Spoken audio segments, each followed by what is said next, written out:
Hello, I'm Michael with Writer Sanctuary, and today we're going to cover 8 tips to help you create writing samples that'll attract clients and teams.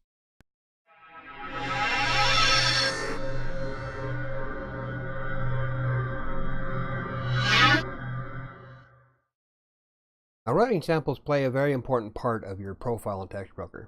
It gives the client a taste of what he or she is about to expect from you, which means you want to put your best foot forward. In fact, I know a lot of clients personally who base who they hire off of their writing sample. So let's dive into it. The first thing you should do when creating a writing sample is treat it like an actual order. Now, I know you're not going to get paid for these samples, but in a sense you are. You want to put as much care into your samples as you would any other order that you write on Textbroker. This is because you want to keep everything as professional as possible. You want to promote the best version of your skills as possible. So treat each sample like you're writing for a client who's going to pay you 10 cents a word. Number 2 is always create something unique. Never copy and paste an article from the internet, even if you wrote it. You want to create something that's fresh and specifically for Textbroker. Number 3 is pick something that you're interested in. In Textbroker, you have access to 20 different types of topics that you can write for in your sample. Now you have 3 writing samples that you can publish on your profile. Pick a few of these based on what you're interested in and what kind of stuff you want to write. For me, I have 2 in-depth articles and a product description. That's because this is the type of content that I specialize in for my external clients. And since it piques my interest, that's what I write about. Also, pick topics that you're fluent in. The more you know of your subject matter, the easier it is to write. And in the long run, it really doesn't matter as long as it's not offensive or adult related. So you can write an in-depth article about your favorite place to eat or why people should avoid Taco Bell. It doesn't matter, it's up to you. When clients are reading your sample, they're looking to see if your abilities match what they're looking for.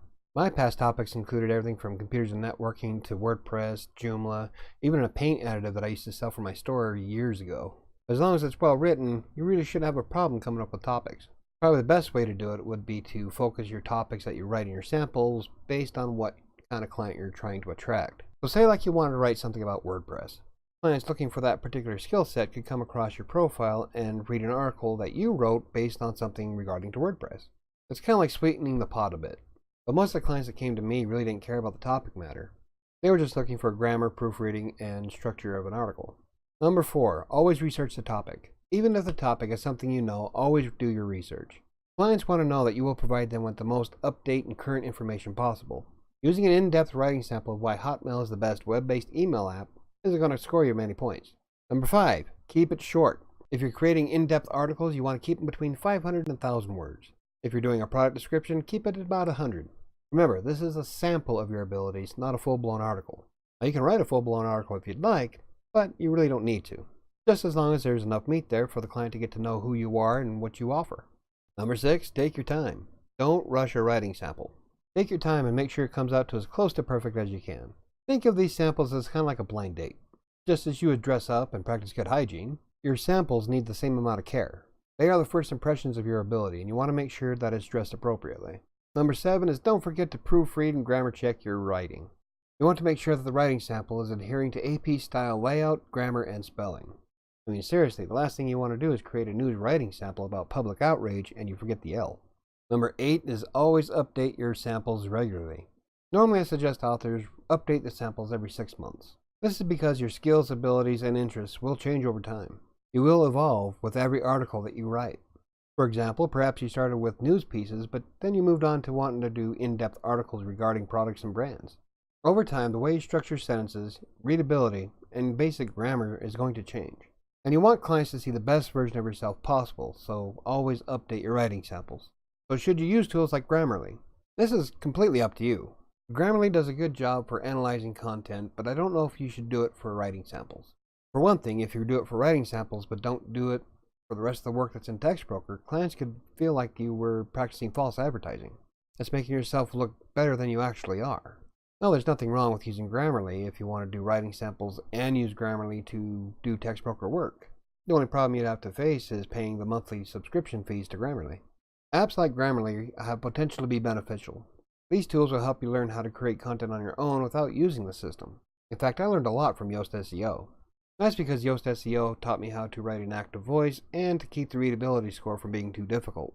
In the beginning, I was way too clinical and I was using words that were way too advanced for the average internet reader. In fact, many clients, teams, and editors used to comment how I am way too advanced and I should dumb it down a bit. So after using tools like Yoast SEO, I was able to fine-tune my writing to the point where it's no longer as clinical as it used to be.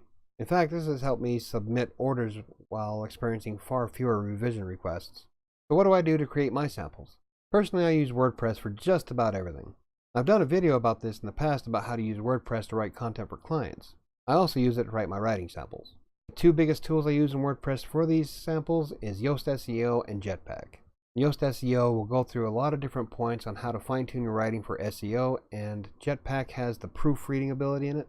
So those two combined help me create some stellar content.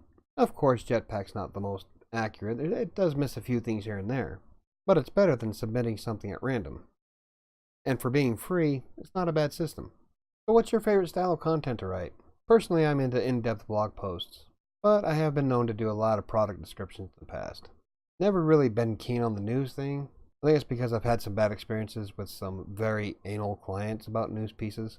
But anyway, if you find the video informative, hit the like button. And if you want to learn more about Textbroker, WordPress, or freelance writing, hit the subscribe button. I usually try to produce videos every Tuesday, Wednesday, and Thursday. And I'll be adding blogging stuff in the near future. So that's going to do it for me today, and I'll see you tomorrow.